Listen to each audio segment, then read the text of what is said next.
금년 2022년도 코로나가 창궐해가지고 10만 명이 넘어가는데 우리 교회도 10만 명이 넘어가야지. 확진자만 10만 명이 아니라 우리 교회 성도들도 10만 명이 돼야 되지 않겠어요? 그날이 속히 올 줄로 믿습니다.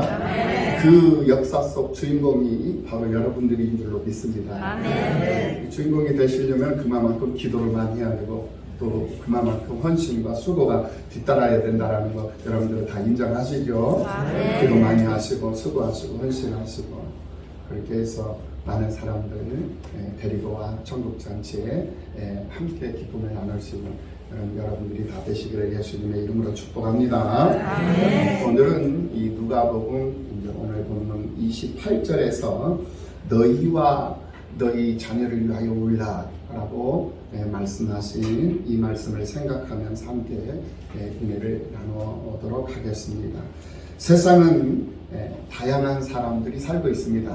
성공한 사람도 살고 있고 실패한 사람도 살고 있고 건강한 사람도 또 병든 사람도 또 예수 믿는 사람도 예수를 믿지 않는 사람도 이렇게 다 너나 할 것 없이 모두가 함께 더불어 빚어져서 있는 그런 세상이 우리들이 지금 살고 있는 그런 세상이다라고 우리가 생각을 해볼 수가 있습니다. 그런데 예수를 믿는 믿음으로 사는 사람들이 있는데 그런 믿음으로 사는 사람들 중에는 하나님이 기뻐하시는 사람이 있고 하나님이 기뻐하시지 않는 사람들이 있다라는 거예요. 하나님 앞에 쓰임받는 사람들이 있는다면 하나님 앞에 별로 쓸 모양도 없는 그런 쓸모없는 사람으로 쓰임받지 못하는 그런 사람으로 세상을 살고 있는 사람들이 있는 것을 볼 수가 있어요. 귀향에 우리가 예수를 믿고 예수의 사람으로 세상을 살아간다면 하나님 앞에 기쁨이 되고 하나님 앞에 쓰임을 받는 사람으로 살아갈 수 있는 사람들이 되어야 될 줄로 믿습니다. 하나님께 관심받지 못하고 또 하나님 앞에 쓰임받지 못한다는 것은 그 사람의 신앙에 문제가 있는 거예요. 그 사람의 신앙에 문제가 있다는 것은 그 사람에게는 불행한 일이 되는 것이죠. 그러므로 내가 하나님의 일에 쓰임받지 못하고 있다는 것이 느껴지거든요. 하나님 앞에 내가 문제가 있는 사람이구나 라고 생각을 하고 어떻게 해야 되겠어요? 하나님 앞에 엎드려져야 된다.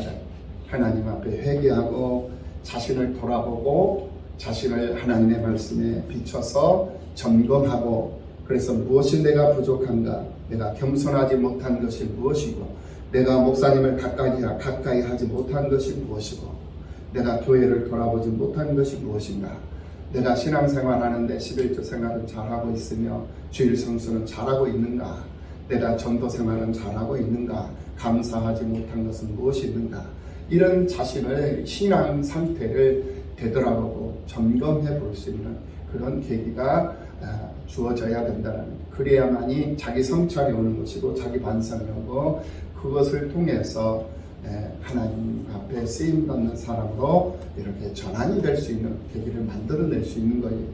그러한 자기 성찰과 자기 발견이 우리에게 자꾸 나타나야 되고 자꾸 보여져야 되고 드러나야 된다. 그래야만이 하나님의 일에 참여할 수 있는 것이고 하나님 앞에 쓰임받는 사람으로 세상을 살아가는 그런 아주 귀한 그런 사람이 된다라는 것 믿으시기를 예수님의 이름으로 축원합니다. 하나님 앞에 쓰임받지 못하는 것이 불행한 것이지만은 하나님 앞에 쓰임받는다는 것은 참 감사할 일이죠. 내 재능이 쓰임받고 내 건강이 쓰임받고 또 내 시간을 들여서 하나님 앞에 쓰임을 받는다는, 내가 드려진 재물이 하나님의 일에 아주 귀하게 쓰임을 받고 있다고 한번 생각을 해봐요. 얼마나 기분 좋은 일이 되겠습니까, 여러분? 여러분의 재능과 여러분들의 지식이 하나님의 일에 쓰임을 받는다라고 생각을 해보세요. 그것만큼 신나고 즐겁고 재미있고 행복한 일은 없을 것입니다. 모든 인간의 공통된 염원이 있어요. 그 공통된 염원은 건강한 삶을 살아가는 것이죠. 그게 모든 사람들의 공통된 염원입니다. 그리고 성공하는 것, 그리고 복 있는 삶으로 여유 있게 세상을 살아가는 것, 그리고 하나님 앞에 쓰임받고 인정받는 것, 그것이 바로 모든 사람들의 공통된 염원이라 라고 말할 수 있을 것입니다. 예수님께서 이제 구속주로서의 완성을 이루시기 위해서 가룟 유다의 배신과 예수님의 제자들이 예수를 부인함으로 인해 가지고 이제 공회 앞에 이제 서게 되었습니다. 유대 군중들의 요구에 의해서 빌라도에게 이제 예수님이 재판을 받지만은 예수님께서 죄 없으심을 알게 된 이 빌라도는 자기의 책임을 미연해 보려고 분봉왕 헤롯에게 예수님을 보내버립니다. 그리고는 분봉왕 헤롯은 늘 눈에 거슬렸던 예수가 자기에게 왔어요. 그래서 이 예수를 이제 자기가 어떻게 판결을 해주냐에 따라서 이제 예수의 결과가 이제 좌지우지 되는데 마음껏 희롱을 하고 마음껏 예수를 조롱을 합니다. 희롱과 조롱을 하고 그리고 업신여기다가 다시 빌라도에게 다시 또 돌려보내요. 빌라도는 헤롯왕에게 패스를 하고 헤롯왕은 빌라도에게 패스를 해요. 왜냐?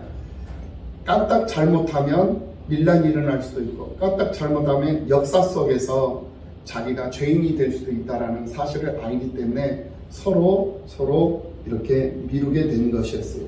그런 과정 속에서 빌라도와 헤롯은 정치적인 그런 친밀 관계를 맺으면서 서로의 권위를 인정해주고 또 서로를 존중해주면서 정치적인 그런 자기들의 그 위상을 붙이는 그런 계기를 마련하기도 했던 것이 바로 예수님의 이 마지막 공회 앞에 섰던 이 사건이었던 것을 우리가 생각을 해볼 수가 있습니다. 그래서 빌라도와 이 헤롯은 서로의 권위와 정치적 입지를 높여주는 그런 친밀한 관계로 발전이 되었고, 군중들의 소요가 두려웠던 이 빌라도는 군중들의 요구대로 십자가 사형을 언도하고 예수님을 군중들에게 넘겨버리고 자신은 손을 씻어버립니다. 이제 예수님을 넘겨받은 이 군중들은 예수님의 온갖 모욕과 또 조롱과 희롱을 하면서 예수님을 마음껏 채찍질을 하죠. 처참한 모습으로 이제 피를 흘리며 십자가를 짊어지고 골고다 언덕으로 이제 끌려가시는 그런 주님의 그 모습을 보면서 가슴을 치며 슬피 우는 여자의 큰 무리가 울며 따라오는 것을 예수님이 보게 되십니다. 그 모습을 보고 예수님께서 여자의 울고 가슴을 치면서 울며 따라오는 그 여자의 무리들을 보시면서 예루살렘의 딸들아 라고 말씀을 하시며 나를 위하여 울지 말고 너희와 너희 자녀를 위하여 울라 라고 말씀을 하고 있는 것을 우리가 보게 됩니다. 예수님의 이 말씀의 의미가 무엇일까요, 여러분? 이것은 하나님의 뜻이 이루어지는 것을 보고 울 것이 아니라 너 자신의 믿음을 위하여 울라라는 것이고, 내 가정의 온전한 그 믿음의 가정을 이루기 위해서 내 자녀들의 온전한 믿음을 세워주고 내 가정의 온전한 믿음을 세우기 위해서 울어야 할 것이다 라는 그런 교훈을 하고 계시는 것을 우리가 생각해 볼 수가 있는 것입니다. 가정이라는 것은 돈보다도 더 귀한 것이 가정입니다. 무엇보다도 소중한 것이 가정이죠. 그래서 가정이 무너져 버리면 모든 것이 다 무너져 버리고 모든 것을 다 잃어버리게 되는 거예요. 그래서 가정은 그만큼 소중한 것이고, 가정이라는 공동체를 통해서 서로가 서로를 배우고 서로가 소중함을 알게 되고, 가장 중요한 그러한 공간이 바로 서로에게 가장 중요한 공간이 바로 이 가정이라는 공간이기 때문에 예수님은 너희와 너희 자녀를 위해서 울어야 할 것이다 라고 말씀을 하셨던 것이, 그래서 하나님께서 기뻐하시는 가정, 하나님께서 원하시는 그러한 건강한 가정은 아버지와 어머니와 남편과 아내 그리고 자녀, 부모, 자식 간의 역할을 통해서 세워지는 그러한 가정이 바로 건강한 가정이요, 하나님께서 기뻐하시는 가정이요, 하나님께서 원하는 가정이라고 결론적인 이야기를 해볼 수가 있을 것입니다. 그러므로 건강한 가정을 위해서는 하나님께서 기뻐하시는 온전한 믿음의 가정을 세우기 위해서는 우리가 눈물의 기도를 하나님 앞에 드릴 수 있어야 한다라는 그러한 말씀이 되는 것입니다. 사람들이 어리석다라는 것은 자신의 정해진 연수를 잊어버리고 미래를 생각하지 아니하고 세상을 살아버리기 때문에 그런 거예요.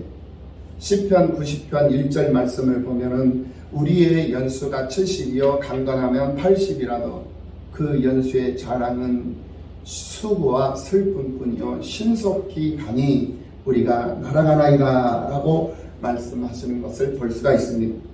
하나님은 7, 80평생 속에서 우리를 택하시고 우리를 성별해 주셨고 우리를 구별하셔서 우리를 택해 주셨습니다. 우리를 불러주셨다라는 것, 그 이유가 있어요. 그 이유가 무엇이겠습니까? 그것은 바로 우리들의 삶 속에서 당신의 영광이 드러나야 하기 때문에, 그렇기 때문에 우리를 구별하셨고 우리를 선별하셔서 우리를 불러주셨다라는 것입니다. 그래서 하나님은 당신의 사람들에게 남들보다 더 많은 건강을 주시고 더 많은 지혜와 더 많은 용기와 더 많은 물질, 그런 재력을 주시고자 우리를 구별해 놓으셨다라는 말씀입니다. 그런데 우리는 이런 뜻을 가지고 우리와 함께 하시는 하나님을 늘 잊어버리고 살 때가 많아요. 그런 하나님, 우리를 향하신 그런 뜻을 가지고 우리와 늘 함께 하시는 하나님을 멀리할 때가 너무나도 많다라는 것. 하나님을 멀리하기 일쑤이고 하나님을 잊어버리기 일쑤이고 하나님 뜻대로 살려고 하는 것이 아니라 그냥 내 뜻대로 내 성질대로 그냥 살아버리고 만다라는 거예요. 이러한 우리들의 이 잘못된 모습, 이런 모습으로 말미암아서 나는 하나님 앞에 문이 열리는, 형통의 길이 열리는 삶을 사는 것이 아니라 오히려 형통의 길이 열리다가도 꼬여버리는, 그런 늘 모든 만사가 꼬여있는 그런 삶을 살아가버리는 이유가 바로 여기에 있다는 것을 우리는 분명히 이 시간 깨달아야 될 줄로 믿습니다. 믿음과 상관없이 세상의 모든 사람들은 보편적인 은혜를 입고 세상을 살아요. 하나님의 보편적인 은혜. 그 하나님의 보편적인 은혜가 무엇이겠습니까? 그 보편적인 은혜는 바로 자연을 누리는 거예요. 지난번에도 말씀을 드렸습니다만은 산소 호흡기 한 번 끼는 것이 수십만 원. 그것을 하루 이틀 3일 끼면은 그게 수백만 원이에요. 그런데 우리는 매 순간 7, 80평생을 살면서 100세, 200세를 살면서도 우리는 이 산소 하나 돈 한 푼 안 내고 공짜로 무료로 우리가 마시고 누리면서 살고 있잖아요. 이것이 하나님께서 우리에게 베풀어 주신 보편적인 은혜다라는 거예요. 비타민 D가 뭐라고 그랬죠? 바로 햇볕이라는 거예요. 햇볕을 많이 쬐면 비타민 D가 형성이 되어져 있어요. 그런데 오늘날 이 현대를 살아가는 사람들은 햇볕을 많이 쬐지를 못해요. 그래서 모든 사람들이 다 영양실조에 걸려요. 어떤 영양실조? 비타민 D 영양실조. 그래서 6개월에 한 번씩 비타민 D를 맞아야 돼요. 그래야 면역이 형성이 되는 거예요. 그래서 60세가 넘어가면 비타민 D를 다 맞아야 됩니다. 제가 비타민 D 홍보대사는 아닙니다. 그거 홍보하려고 하는 건 아닙니다. 그만큼 하나님께서 우리에게 햇볕을 주신다는 것은 우리의 건강을 보장해 주시기 위해서 햇볕을 주시고 그 햇볕을 쬐고 낮에는 나와서 일을 하고 밤에는 들어가서 집에서 가족들과 함께 쉬면서 하나님을 노래하고 낮에는 일하면서 하나님을 노래하고 일할 수 있음에 감사하며 하나님을 노래하고 밤에는 집에 들어가서 가족들과 함께 즐거워하며 기뻐하며 노래하고 우리는 그래서 어딜 가든지 무엇을 하든지 어디 있든지 하나님을 노래하며 하나님 앞에 감사하며 살아야 하는 그러한 사람들이 되는 거예요. 그렇게 살으라고 하나님이 우리를 구별해 주셨다는 거예요. 그런데 우리는 하나님을 잊어버리고 산다는, 하나님을 잊어버린 제자들이 예수를 배신을 했어요. 하나님을 멀리했던 제자가 예수님을 부인을 합니다. 멀찌감치 멀리 예수님을 멀리 거리를 두고 따라가요. 베드로가. 왜? 예수님을 부인하기 위해서. 가까이 있으면은 예수님이 들을까 봐가지고, 들을까 봐서 멀리 떨어져 가지고 조용히 아무도 들리지 않는 소리로 나는 그를 알지 못한다. 그렇게 부인을. 얼마나 비겁합니까? 얼마나 비겁해요. 우리가 이렇게 비겁한 자로 세상을 살아야 되겠습니까, 여러분? 그런 비겁한 자로의 우리의 모습 얼마나 무능합니까? 얼마나 비겁하고 무능하고 얼마나 초조하고 초라하고 얼마나 째째한 모습으로 세상을 살려고 있느냐. 우리가 이런 모습으로 세상을 살아서는 안 된다는 사실을 깨닫는 기쁨이 있기를 예수님의 이름으로 축원합니다. 네. 시편 115편 4절 말씀을 보면은 그들의 우상은 은과 금이요 사람이 손으로 만든 것이라 라고 말씀을 하고 있는 것을 볼 수가 있어요. 이 돈, 금과 은은 돈을 의미하는 것입니다. 이 돈은 우리가 살아가는 데 있어서 아주 필요한 요소예요. 그런데 하나님보다 앞서버린다든지 하나님보다 먼저 하나님과 우상이 되어버린다면 그것이 곧 우상이 된다는 거예요. 우상을 만들면 안 돼요. 우상을 만든다든지 우상을 내 마음속에 둔다든지 이런 상황이 오면은 우리가 어떤 벌을 받게 되는 것인가를 우리가 깨달아야 돼요. 절대 있어서는 아니 되는 거예요. 신명기 5장 7절 말씀을 보면은 십계명의 말씀이에요. 그 말씀이 뭐라고 나와있냐면 나 외에는 다른 신을 내게 두지 말지니라 그랬어요. 나 외에 하나님 외에는 다른 신을 나에게 두지 말지니라 라고 말씀을 하고 있다라는 거예요.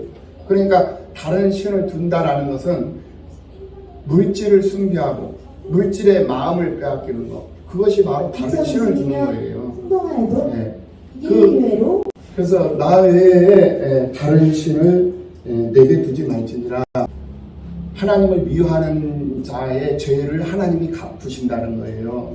하나님이 갚으시는데 아버지로부터 아들에게까지, 아버지로부터 아들에게까지 3, 4대까지 이르게 하려니와 하나님께서 3, 4대까지 그 죄값을 치르게 하시겠다라는 말이에요. 그리고 나를 사랑하고 내 계명을 지키는 자에게는 1000대까지 은혜를 베푸느니라 라고 신명기 5장 7절 이하 10절까지의 내용의 말씀에 기록되어 있는 것을 우리가 확인해 볼 수 있다는 거예요.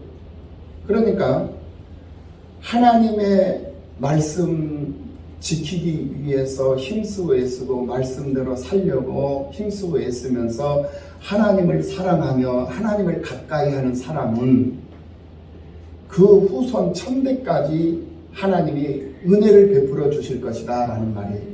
네. 그러나 하나님 나를 미워하고 내 마음속에 우상을 만들어 놓고 나보다 더 우선하는 것을 만들어 놓으면 그 죄값을 너로부터 3대 4대에 이르기까지 물을 것이다. 하나님께서 반드시 분명하게 우리에게 이 기록으로 남겨주고 있는 것을 볼 수가 있습니다. 왜 우리가 예수를 가까이 하고 왜 우리가 예수님과 함께 동고동락하는 그런 삶을 살아야 되는 이유가 무엇이냐? 오늘 보면 이 신명기 5장 이 말씀, 이 출애굽기 34장 7절의 말씀에서도 그렇고 또 출애굽기 20장 6절 말씀에서도 그렇고 신명기 5장 7절 8절 7절에서부터 10절까지 말씀에서도 그렇고 구약의 신명기나 출애굽기 이 내용들의 말씀에 수없이 이 말씀들이 나오는 것을 볼 수가 있어요. 왜 말씀들이 계속적으로 반복해서 또 나오고 또 나오고 또 나오는 이유가 무엇이냐? 그만큼 아비의 행위가 중요하기 때문에 그렇다는 거예요. 아비로서의 행위가 중요하다는 거예요. 그래서 이 아비의 모습이 이 불신앙적인 비호감적인 모습이 자꾸 보여지잖아요. 그러면 그것을 자식들이 다 보고 그걸 배워요. 불신앙적인 삶을 살아가는 모습을 보면 그 자식들도 불신앙적인 삶을 살아가게 돼요. 그런데 그 자식들이요, 그 아비의 죗값을 받게 돼요. 그리고 그 자식만 받는 게 아니라 그 손자 때, 그리고 증손자 때까지도 그게 이어져 가는 거예요. 근데 어떻게 이어지냐면요, 뭐 질병으로도 이어지고 또 형통하지 못함으로도 이어지지만은 희한하게 만나는 사람들마다 사기꾼을 만나요. 그렇게 만들어 갔다니까요. 그러니까 증손자를 얘기하는 거야. 아비의 잘못이 자식에게 전가가 되고, 자식에게 전가된 그 잘못이 손자에게 전가가 되고, 손자에게 전가된 그 잘못이 증손자에게 전가가 되는데, 형통하지 못한 것도 그렇게 되지만 또 실패하고 가난한 것도 그렇게 되고 병도 유전이 되면서 그렇게 되지만, 그것뿐만이 아니라 살아가면서 그 자식들이, 그 후손들이 살아가면서 만나는 사람들마다 좋은 사람을 만나는 것이 아니라 맨 사기꾼, 거지, 도둑놈, 강도 같은 놈들만 만나가지고 맨날 당하면서 산다는 거예요. 그러니까 그 인생이 얼마나 비참하고 얼마나 처참하고 얼마나 불행한 삶을 살. 그 원인이 무엇이었느냐? 바로 아비의 죄에서부터 비롯된 것이라는 거예요. 이거 신명기 5장에서 분명히 하나님이 우리에게 지금 말씀해주고 있는 것을 볼 수가 있어요. 명심해야 돼요. 그래서 내가 어떤 모습으로 세상을 살아가느냐, 이게 그렇게 중요한 것이다 이거예요. 정말로 자식을 생각하고 정말로 자식을 사랑한다면 그 자식 앞에서 자식을 위해서 기도하는 아비의 모습을 보여주라는 거예요. 그것이 자식을 사랑하는 표현이고, 그 자식이 곁길로 가지 않냐고, 불신자의 길을 걸어가지 않냐고, 하나님을 대적하는 자의 삶을 살아가는 것이 아니라 하나님이 기뻐하는 자의 삶을 살아가고 하나님이 좋아하시는 모습으로 들어와서 살 수 있도록 그 자식을 위해서 울고, 그 남편을 위해서 울고, 그 아내를 위해서 울고, 그 부모를 위해서 울고, 가정을 위해서 울라는 거예요. 내가 지금 현재 채찍에 맞아서 처참한 모습으로 십자가 짊어지고 지금 골고다 언덕으로 끌려가고 있는 이 내 모습은 하나님께서 약속해 주신 그 약속을 이룬 그 성취의 모습이기 때문에 내 모습을 보고 슬퍼할 일이 아니라는 거예요. 지금 예수님께서 이 누가복음 23장을 통해서 이것을 교훈해 주고 있는, 너희들이 내 모습을 보고 울 것이 아니라 너희들의 자녀를 보고 울고 내 자신을 보고 울고, 내 자신이 지금 어떤 모양으로 어떤 모습으로 세상을 살아가고 있는가, 이 모습을 발견하고 그 모습을 보면서 하나님 앞에 통곡하고 울어야 된다라는 사실을 마지막으로 예수님께서 군중들 앞에 교훈을 하고 있다라는 거예요. 오늘 우리는 하나님의 이 말씀이 우리들에게 있어서 길이요 진리요 생명이 되심을 믿어야 될 줄로 믿습니다. 아멘. 그래서 골로새서 3장 5절 말씀에 탐심은 곧 우상숭배라고 했어요.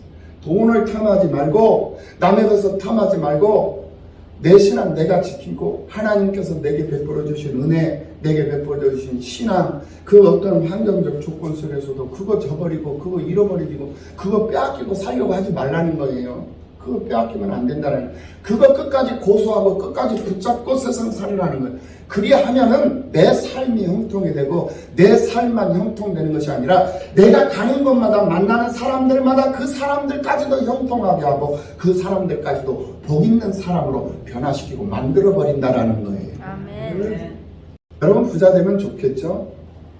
그렇죠? 아멘. 여러분 부자 되시기 바랍니다. 아멘. 부자 되라고 하는데도 아멘을 안 하는 사람이 있어요. 네. 부자 되시기 바랍니다. 아멘. 부자 되려면은 조건이 있어요. 예, 부자도 그 영원한 부의 권세를 하나님이 주셔야만이 부자가 되는 거예요. 일시적인 부자는 그건 아무 의미가 없어요. 예, 우리나라에 그 부호들도 많이 있습니다만은 그 부호들도 한 순간에 무너져 버리는 경우들이 많이 있습니다. 그러니까 하나님의 은혜를 입으면은 부유함도 영원까지 가는 거예요. 영원까지. 이 부유함, 물질의 축복이 영원까지도 간다니까요. 영원토록 복을 받게 해 주신다니까요. 그걸 하나님이 보장을 해 주시는 거예요. 부자 되는 것도 조건이 있는 거예요. 어떤 조건이냐? 하나님을 가까이 하라는 거예요. 아멘. 하나님을 가까이 하면 내게 복이라고 그랬잖아요. 하나님을 가까이 하면 부자 되는 것은 시간 문제예요. 줄 알아야 돼요. 왜냐, 내가 힘써서 벌어서 부자 되는 것도 부자가 되겠지만 하나님께서 지혜를 주시고 하나님께서 환경을 주시거든요. 돈을 벌 수 있는 환경을 만들어줘요. 한 어머니에게 한 두 아들이 있었는데 그 두 아들 중에 한 아들은 우산 장사를 하는 사업을 하고 한 아들은 이 집신 장사를 하는 사업을 했어요. 집신 장사를 하는 그 아들은 큰 아들이었고 우산 장사를 하는 아들은 작은 아들이었어요. 큰 아들을 위해서 기도할 때 새벽마다 그 어머니 권사님이 새벽에 나와서 자식을 위해서 기도를 하는데 큰 아들을 생각하면서 기도하면은 아버지 오늘은 날씨가 화창한 날씨가 되어서 우리 아들 사업 잘 되게 해주옵소서. 날씨가 화창해야 집신이 잘 팔릴 거 아니겠습니까? 그렇죠? 네. 근데 둘째 아들을 생각하면은 하나님 오늘은 비가 많이 내려서 우리 아들이 장사 잘 되게 해주시옵소서. 이렇게 기도를 해요. 그러니까 큰 아들을 생각하면은 오늘 날씨가 맑아야 되겠고 작은 아들을 생각하면 오늘 날씨가 비가 와야 되겠고 그래서 하루는 큰 아들을 위해서 기도하고 하루는 작은 아들을 위해서 기도를 했다는 거예요. 그러니까 하나님은 이 권사님을 사랑하셔요. 그래서 하나님이 권사님이 기도하는 대로 응답을 해주시는 거예요. 하나님 오늘은 햇볕이 많이 나서 우리 아들 사업이 잘 되게 해주옵소서 하니까 하나님이 햇볕을 쨍쨍 내려주시는 거예요. 그래가지고는 아들이 이렇게 사업을 잘 할 수 있도록 그렇게 만들어준 거예요. 그러니까 집신이 하루에 뭐 몇십 컬레 나가던 집신이 막 몇천 컬레가 막 나가고 그래가지고는 막 부가 막 그냥 쌓여지는 거예요. 그러니까 둘째 아들은 어떻게 되는지 반대로 둘째 아들은 망해요, 성공해요? 별로 뭔 말인지를 모르는 건지 망해요, 성공해요? 망하죠. 큰 아들이 흥하면 둘째 아들은 망하게 되어져 있는 거예요. 왜? 비가 안 오니까 우산 하나도 못 파는데 쫄딱 망하는 거죠. 그러니까 어머니 나를 위해서 좀 기도 좀 해주세요 하니까 보니까 곧 파산 지경이 이런 거예요. 그래서 이 자식을 위해서 기도해야 되겠다 해가지고는 또 어머니가 또 새벽 예배 나와가지고 둘째 자식을 위해서 기도를 하는 거예요. 아버지 우리 둘째 내 자식이 우산 사업을 하는데 우산 장사를 잘 할 수 있도록 비를 많이 내려주옵소서. 이렇게 하니까 또 비를 또 내려주시는 거예요. 그러니까 비를 많이 내려주시니까 하루에 우산 하나도 못 팔았던 이 자식이 우산을 수천 개, 수만 개씩 막 팔면서 부를 축적하게 됩니다. 이제 그렇게 되니까 이제 또 이제 어떻게 되겠어요? 큰 아들이 어떻게 되겠어요? 어떻게 돼요? 망하게 되는 거죠. 둘째 아들이 흥하면 큰 아들이 망하. 큰 아들이 흥하면 둘째 아들이 망하. 이런 상황이 오는 거예요. 그런데 하나님께서 어떻게 일을 하시느냐 가만히 보니까 이 큰 아들은 하나님 앞에 감사를 하더라는 거예요. 감사를 해요. 그래서 흥해도 감사, 망해도 감사하더라고요. 아버지 감사합니다. 주시는 이도 아버지 하나님이시고 가져가시는 이도 하나님이십니다. 주셔도 감사, 가져가셔도 감사 하면서 살더라는 거예요. 그것을 하나님이 보시는 거예요. 그러니까 어머니의 기도를 응답하시는 하나님이 그 응답 받는 그 자식의 삶을, 그 자식의 행위를 보시더라는 거예요. 이 자식은, 큰 자식은 감사를 하는데 이 작은 자식은 감사할 줄 몰라 불평을 해요. 그렇게 하루에 하나도 팔지 못했던 우산을 하나님이 비를 내려주심으로 해가지고 수천 개, 수만 개를 파는데도 욕심이 많아가지고 감사할 줄 모르는 거예요. 늘 끊임없이 불만이야. 불평을 하고 불만을 하는 거예요. 그리고는 어머니를 괴롭히고 어머니를 마음 아프게 하고 어머니 마음에 상처를 주는 거예요. 그런 상황이 계속적으로 지속이 되어 어느 날 갑자기 하나님께서 벼락을 친 거예요. 벼락을 쳐버린 거예요. 벼락을 쳤는데 우산 쓰고 가다가 그 우산 그 위에 그 쇳덩어리에 그 벼락이 맞아가지고 그 자리에서 타서 그냥 죽어버린 거예요. 그것을 가리켜서 뭐 하는 놈이라고? 뭐 맞은 놈이라고? 벼락 맞은 놈이라고. 왜 이런 상황이 왔느냐? 불평불만을 하니까. 감사할 줄 모르니까. 그러니까 벼락 맞은 놈이 돼버린 거예요. 그런데 큰 놈은 하나님 앞에 이래도 감사 저래도 감사. 그러니까 그 삶은 풍요로워질 수밖에 없는 거예요. 하나님이 부를 축적해 주셨는데 일이 안 돼도 그 부를 누리면서 감사하면서 살더라고요. 그러니까 그 부가 이 비를 내리는 그 과정 속에서도 그대로 유지가 된 거예요. 감사를 하니까. 건강도 유지가 되고 생활이 유지가 돼요. 왜? 하나님께서 그거를 보존시켜 주시고 그거를 유지시켜 주시고 지속시켜 주시고 그거를 적용시켜 주시니까 이게 가능한 거예요. 그래서 그만큼 우리가 하나님의 은혜를 감사하며 사느냐, 하나님의 은혜를 감사하지 못하며 사느냐, 이것이 또 우리의 삶 속에 중요한 이슈가 됩니다. 늘 감사하며 사는 여러분들이 되시기를 예수님의 이름으로 축원합니다. 우리가 상고했던 말씀 누가복음 12장 20절 말씀을 보면은 어리석은 자여 오늘 밤에 내 영혼을 도로 찾으리니 그러면 내 준비한 것이 누구의 것이 되겠느냐 하셨으니 바로 벼락맞은 놈의 모습을 우리가 생각해 보면 될 것입니다. 그러니까 어떠한 상황 속에서도 우리는 감사하며 사는 것이 우리 믿는 사람들의 삶의 원리요 도리다라는 것을 절대 잊어서는 아니 된다라는 거예요. 오늘 본문에서 로마 군사들이 이 휘두르는 채찍에 살점이 찍혀나가고 피투성이가 된 이 예수님을 보면서 아무것도 할 수 없어서 애를 태우며 가슴을 치며 눈물을 흘리고 있는 이 여자들을 향해서 예수님은 예루살렘의 딸들아 너희와 너희 자녀를 위해 울라 이 말씀을 하시면서 그들을 위로해 주셨던 것을 볼 수가 있어요. 그것은 첫 번째로 무엇을 의미하는 거냐, 바로 물질에 잡혀서 세상을 살면 안 된다라는 거예요. 물질에 잡혀서 살지 말라는 거예요. 수입의 20%를 포기하니까 주일 성수와 11조와 신앙생활을 제대로 할 수 있었다라는 어느 집사님의 이 체험담을 들은 적이 있는데 정말 그런 것을 느낄 수가 있습니다. 돈을 포기하지 못하니까 그 돈에 영혼이 찔리고 말더라고요. 디모데전서 6장 10절 말씀을 보면 돈을 사랑함이 일만하게 뿌리가 되나니 이것을 탐내는 자들은 무엇을 탐내는 자? 돈을 탐내는 자. 돈을 탐내는 자들은 미혹을 받아 믿음에서 떠나 많은 근심으로써 자기를 찔렀도다. 땅의 것을 포기하는 자가 하늘의 것을 누릴 수 있다는 사실을 믿으시기를 예수님의 이름으로 축원합니다. 아멘. 두 번째로 세상 재미에 빠지지 말라. 세상 재미에 빠지지 마라. 그러니까 물질에 잡혀서 살지 마라. 물질에 마음 뺏기지 말라는 거예요. 그리고 두 번째는 세상 재미에 빠지지 마라. 세상 즐거움에 빠지지 마라. 세상 즐거움 때문에 하나님의 일이 뒷전이 되어서는 안 된다라는 거예요. 믿음의 사람은 무엇이든지 무엇을 하든지 하나님의 일이 우선이 돼야 된다. 하나님의 일이 우선이야. 아무리 바쁘고 아무리 분주해도 하나님의 일이 생기면 하나님의 일을 해야 할 일이 생기면은 그 일이 내 삶의 우선이 돼야 됩니다. 우리가 지난주 한 주간 동안 저녁 시간으로 그것도 낮에 하는 것도 아니야. 저녁 시간 3일 동안 저녁 집회를 하는데 3번을 다 참석한 성도들이 있는가 하면 한 번도 참석 안 한 성도들도 있어. 우선순위가 바뀌어버립니다.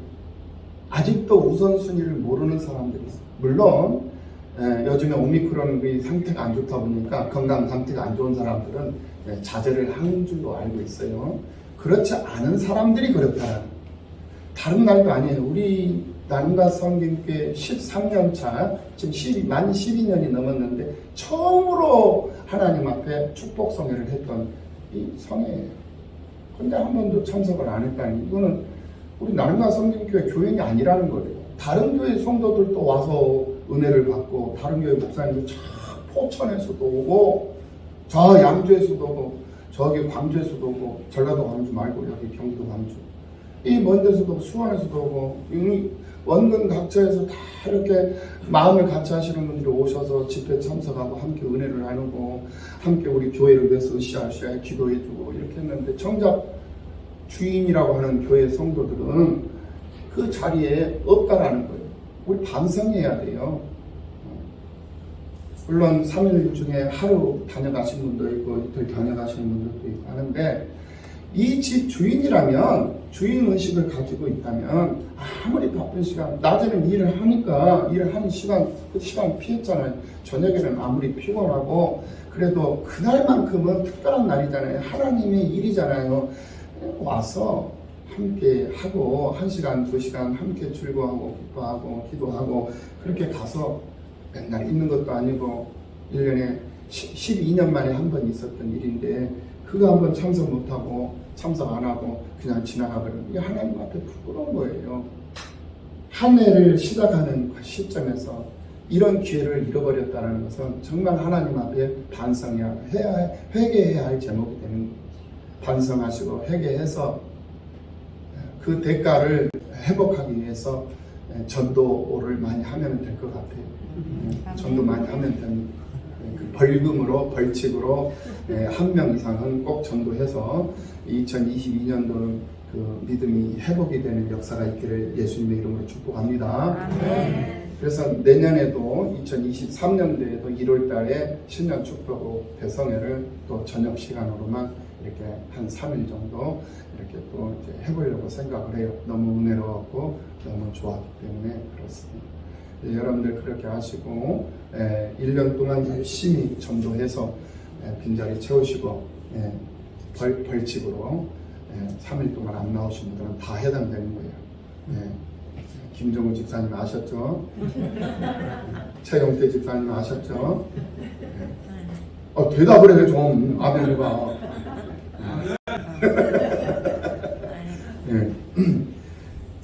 오늘 처음 이렇게 나오신 우리 성도님들도 계시고 그런데 우리 교회가 많이 모일 때는 여기 80명, 120명까지도 연합 집회를 할 때는 180명까지도 모였었어요.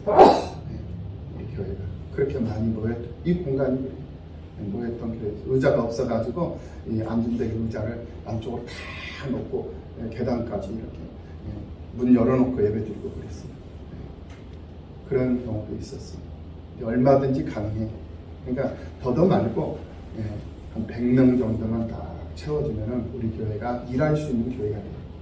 그렇게 될 수 있도록 여러분들 열심을 한번 내보시기를 예수님의 이름으로 축원합니다. 세 번째 마지막으로 알면서 죄 짓지 말라는 거. 알면서 죄 짓지 말아라. 우리는 세상 살면서 모르는 것 빼고는 다 알아요. 문제는 알면서 안 한다라는 거. 알면서도 안 한다. 이것이 바로 문제라는 거. 그것을 성경은 뭐라고 하느냐? 바로 죄라고 그래요. 죄라고. 야고보서 4장 17절 말씀을 보면 선한 일을 행할 줄 알고도 행하지 않는 것이 죄다. 이렇게 말씀하고 있는 것을 볼 수가 있습니다. 선한 일, 주일 성수를 해야 된다는 것을 알면서도 주일 성수하지 못하고 11조를 해야 된다는 것을 알면서도 11조 하지 못하고 기도 생활을 해야 된다는 걸 알면서도 기도하지 못하고 전도해야 된다는 걸 알면서도 전도하지 못하고 감사해야 된다는 걸 알면서도 감사하지 못하고 알면서 하지 아니하는 것, 행하지 않는 그것이 바로 죄다라는 거예요. 그러면 이 죄의 대가는 바로 3대, 4대까지 간다고. 3, 4대까지 간다면 알면서도 그러니까 기도해야 된다는 걸 알면서도 기도하지 않으면 그것이 죄예요. 그 아비의 죄가 그 자식, 손자, 자손 되도록 이어져 간다니까요. 이거 알아야 돼요. 그러니 기도해야 되는 거예요. 나는 기도하고 싶지 않아. 나는 교회 가고 싶지 않아. 싫어. 그런데 나를 위해서보다도 내 자식들을 위해서, 내 후손들을 위해서라도 해야 돼.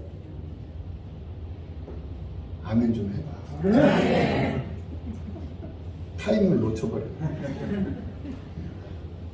해야 돼. 나는 하기 싫지만 내 자녀들을 위해서, 내 후손들을 위해서 해야 돼.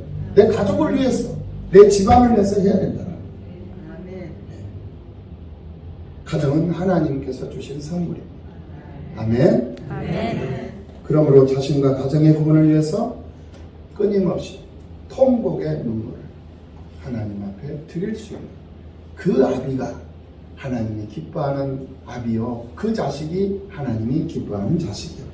우리들의 삶이요 우리들의 모습이 된다는 사실을 모두가 명심하시고 너희와 너의 자녀를 위하여 울라 라고 말씀하신 예수님의 그 말씀이 여러분들의 삶 속에 그대로 적용되는 기쁨이 있기를 예수님의 이름으로 축원합니다. 기도하시겠습니다. 고마우신